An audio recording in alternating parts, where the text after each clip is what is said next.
you, listening to the rain, smiling just to see the smile upon your face.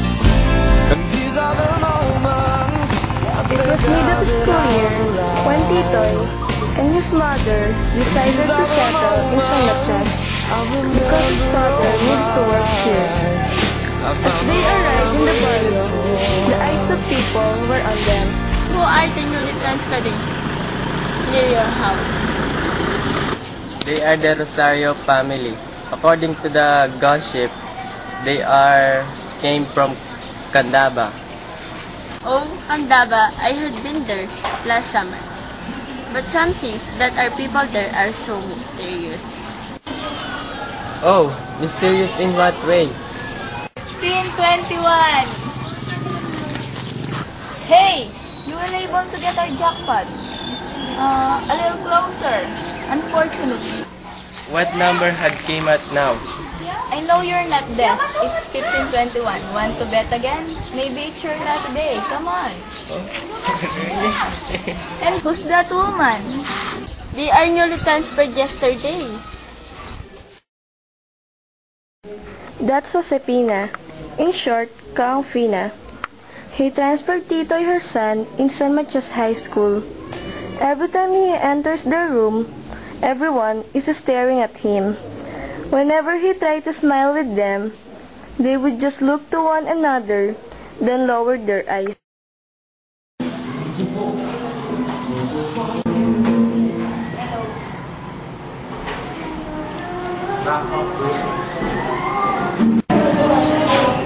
I don't really like that one.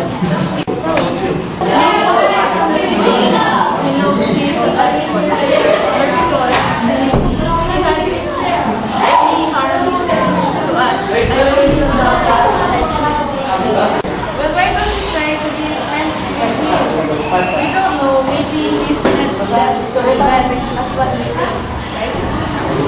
My mother said that Tito's family had come in the Nava. He said that Tito's father was the in charge of repairing the old bridge of San Matias.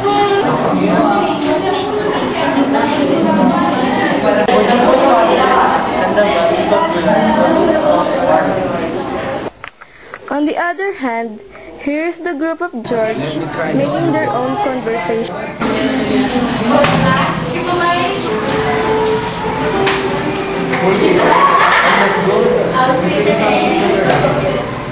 Later, after class, you know how to play games. I'm sorry, I can't. I have to do this. Doing some posters. You're nothing, George. He must be thankful that he is transferred.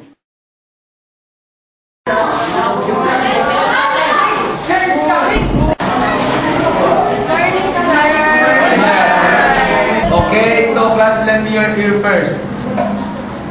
We are a new student. His name is Titoy from the Candaba. Okay, stand up. Please be to him, ha?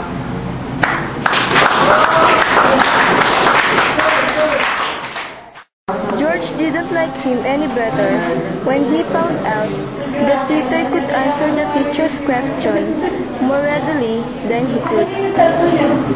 Okay. So, according to our topic yesterday, who is the author of this epic? Okay, Mr. Titoy? The blind poet. Correct.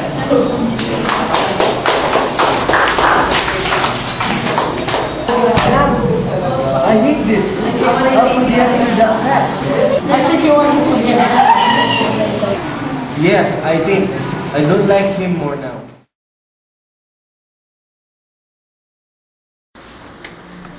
One day, Titoy brought a box to the school. Hey Titoy, go and be in the senior school. Give it to your classmate. I assure you that they will enjoy eating this. Thanks, Mom. All his classmates were curious about what the box contained, but they tried not to show their curiosity.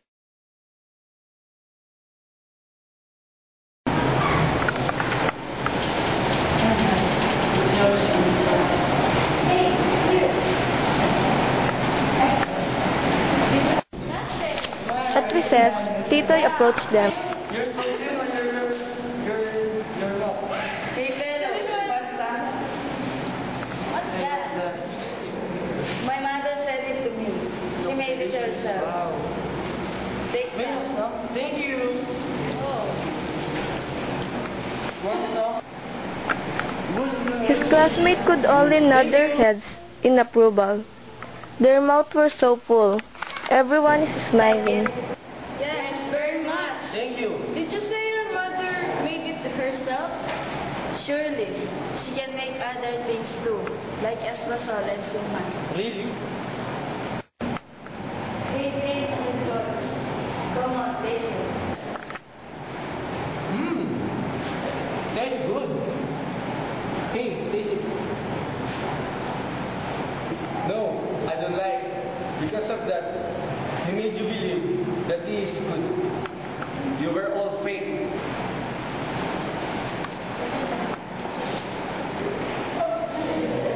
Hey, what's happened? Never mind him. Now let's proceed to our conversation. Well, tell about yourself.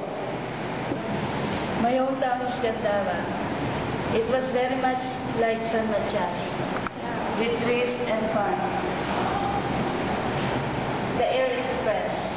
The condominiums are really good. So you were from here because of your father's work, right? Yeah, how did you know? My mother's called me. I have many friends in Gandara, like here in San Matias. I know each other. I know them each other. We play some sweet things. That things became so interesting. One day, Titoy took his friends in their house. He is the only child in the family. His mother is very kind.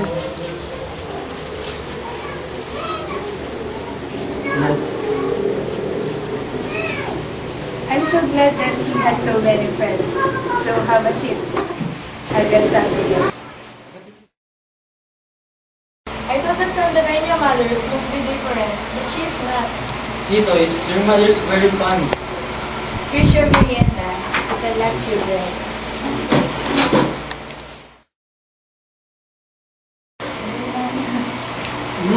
You've expected this little merinda. It's so delicious. Like the putusecos you brought last Friday.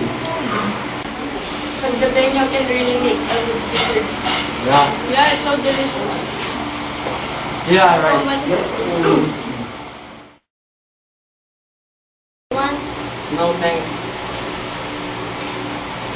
Hey guys, would you like to see the place where we recently lived? I have a view to their pictures taken with the light. I'd like to go here. Me too. What if we request to our teacher to have an observation in this place? I think it can't be because Candaba is too far from San Matias. Really? Yeah.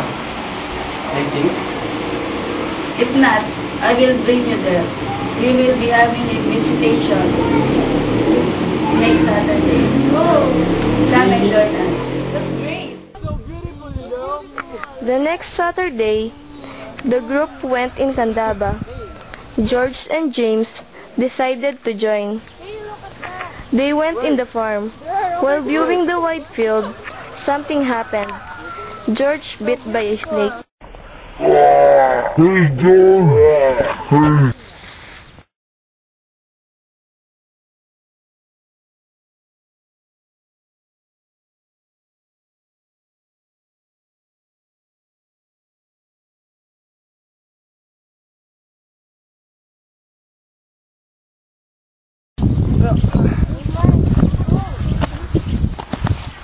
You're so heavy, George.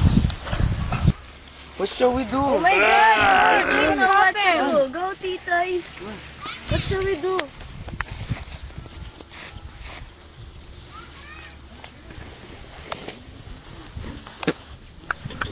Titoy's effort proved successful. Then, they all laughed nervously. relieved that George You are had now safe. You are great. Where did you learn all of that? At the boys' camp, my teacher taught us life-saving.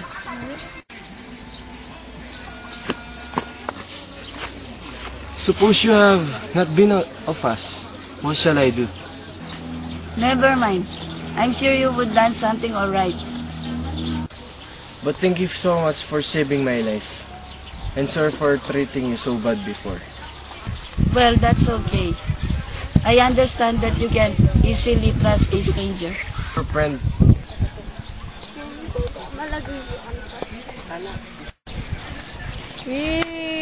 Titoy was the headline in the barrio the following day. Everyone looked at them now with pride. He was a hero. Do you know the latest news now? What is it? Titoy, son of Josefina, saved the life of his classmate. I think they are not bad at what we think. Yeah, I agree. Hey, what's the gossip over there?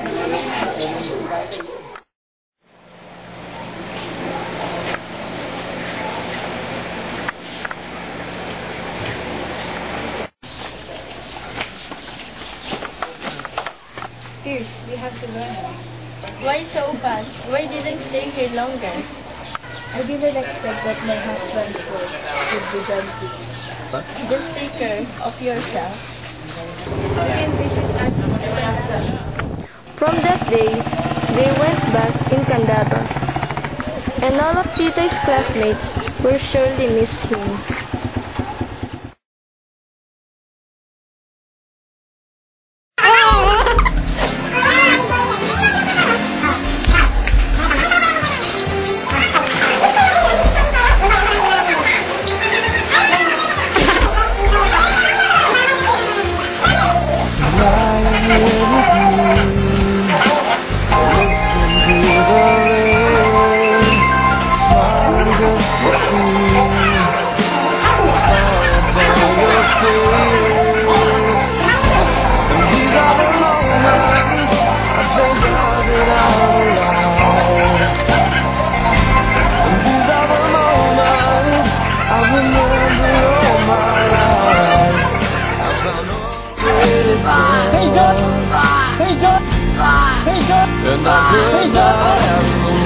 Action!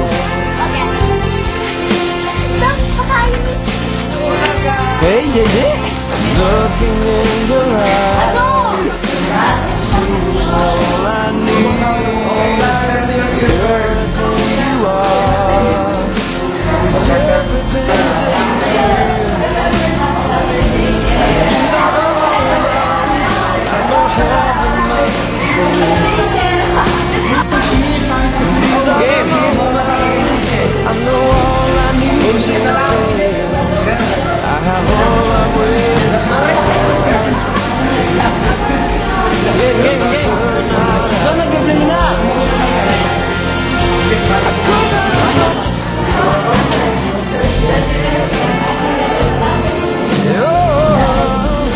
Saan nag-play na? Oh, bilis nyo!